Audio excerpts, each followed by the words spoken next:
Bonjour à tous et bienvenue dans cette vidéo tutoriel de Block-Unity. Et si aujourd'hui on mesurait la santé du réseau de Bitcoin autrement que par le prix, eh bien on va parler de la difficulté de ménage du Bitcoin qui représente finalement la complexité des calculs que les mineurs doivent résoudre pour valider un bloc. Et donc ce graphique va nous montrer cette évolution de la difficulté de minage au fil du temps. Sans vouloir trop rentrer dans les détails, il faut savoir que cette difficulté de minage s'ajuste automatiquement tous les 2016 blocs, donc environ toutes les 2 semaines, et en fonction surtout de la puissance de calcul présente sur le réseau. Évidemment, quand plus de mineurs se connectent, la difficulté augmente pour que les blocs continuent d'être trouvés toutes les 10 minutes. Ce qui est plutôt intéressant, c'est que sur une vision d'ensemble depuis la création de Bitcoin, on peut le remarquer que la difficulté de minage ne fait qu'augmenter. Preuve d'ailleurs que de plus en plus d'entreprises sont prêtes à mettre de plus en plus de moyens pour miner du Bitcoin et faire partie de la sécurité du réseau, mais aussi pour évidemment gagner de l'argent.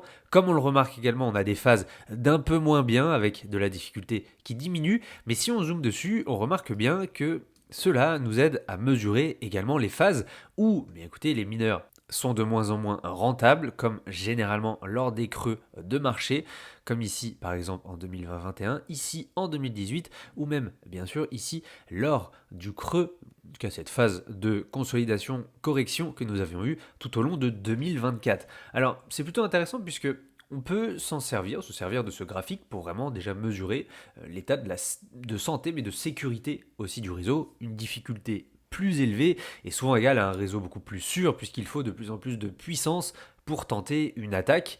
Évidemment, et également cette fois du côté des investisseurs et du marché, cela nous montre la confiance qu'ont aussi les mineurs. Si la difficulté monte, c'est évidemment que les mineurs croient à la rentabilité future de leur activité. Vous vous doutez bien que si tout d'un coup nous voyons cette fameuse courbe assez exponentielle, assez parabolique, qui commence à latéraliser, voire diminuer, cela serait quand même assez inquiétant et donc nous montrerait des signaux de non-stabilité. Et à l'inverse, et tout ce qu'on voit actuellement, eh bien à long terme, une difficulté en hausse, comme je l'ai dit un peu plus tôt, montre bien une base solide pour tout l'écosystème de Bitcoin.